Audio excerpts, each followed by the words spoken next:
This is the Wavlink Thunderbolt 5 docking station. Let's open the box and see what comes in its box. This is the docking station.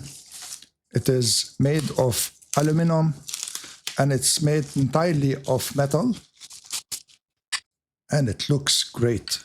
These are the ports here, on-off button, and these are the ports on the back. And on the side you have the venting holes, and on the bottom you have these rubber feet. Let's see what else is in the box. You have some documentation.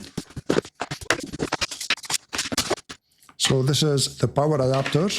It has a 230 watts power output.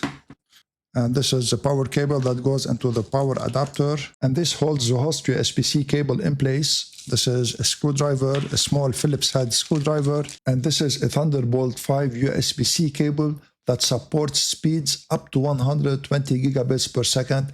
And it is to connect the host to the Thunderbolt dock. So this is everything you get in the box.